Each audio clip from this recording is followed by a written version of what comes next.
Elasticsearch is a distributed RESTful search engine built for the cloud. This demo shows how to configure Elasticsearch to work with Drupal on Platform.sh. Platform.sh fully supports Elasticsearch and Solr for search,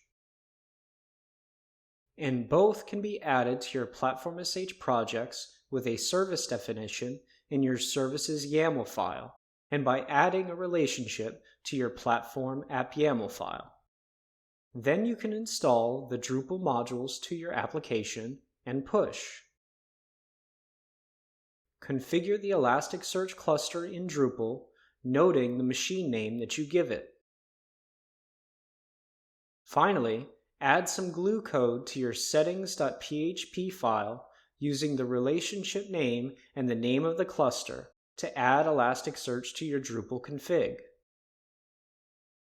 Now that it's enabled, you can configure your Elasticsearch instance in the Search API, and you're ready to go.